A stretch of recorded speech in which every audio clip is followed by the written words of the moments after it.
गांव के किनारे एक पुराना हवेली थी जिसे लोग भूतिया हवेली कहते थे। कहते हैं कि वहां रात में अजीब अजीब आवाजें आती थीं और कई लोगों ने वहां परछाइयों को चलते देखा था। गांव वालों ने उस हवेली में जाना बंद कर दिया था। एक दिन रमेश और उसके दोस्त, जो गांव के सबसे निडर लड़के माने जाते थे, ने तय किया कि वे हवेली की सच्चाई का पता लगाएंगे। वे रात के समय टॉर्च और लकड़ी के डंडे लेकर हवेली पहुंचे। हवेली बाहर से जर्जर हो चुकी थी। खिड़कियों पर मकड़ी के जाले और दीवारों पर काई जमी हुई थी। जैसे ही वे अंदर गए, हवेली का मुख्य दरवाजा अपने आप तेज आवाज से बंद हो गया। सभी डर गए, लेकिन खुद को बहादुर दिखाने की कोशिश करते हुए आगे बढ़े। हवेली के अंदर का सन्नाटा दिल को दहला देने वाला था।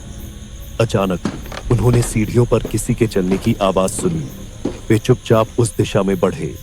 सीढ़ियों के ऊपर एक महिला सफेद साड़ी में खड़ी थी। उसका चेहरा झुका हुआ था और बाल बिखरे हुए थे।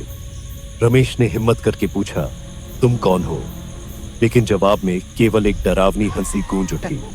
अचानक महिला ने अपना चेहरा ऊपर उठाया। उसकी आंखें खून जैसी लाल थीं और चेहरा बेहद भयानक था। डर के मारे सभी ने भागने की कोशिश की, लेकिन दरवाजा अंदर से बंद हो चुका था। महिला हवा में तैरती हुई उनकी ओर बढ़ रही थी। तभी रमेश ने देखा कि हवेली के कोने में एक पुरानी तस्वीर लगी थी। तस्वीर में वही महिला थी, लेकिन वह जिंदा लग रही थी। गांव के बुजुर्गों से सुनी कहानियां रमेश के दिमाग में दौड़ने लगीं। वह समझ गया कि यह महिला इसी हवेली में मारी गई थी और उसकी आत्मा यहां फंसी हुई थी। रमेश ने अपनी हिम्मत जुटाई और तस्वीर को दीवार से उतारकर जमीन पर पटक दिया।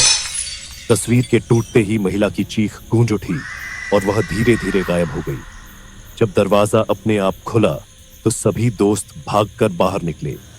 उस रात के बाद रमेश और उसके दोस्तों ने कसम खाई कि वे कभी उस हवेली के पास नहीं जाएंगे। आज भी गांव के लोग उस हवेली की ओर देखने से डरते हैं।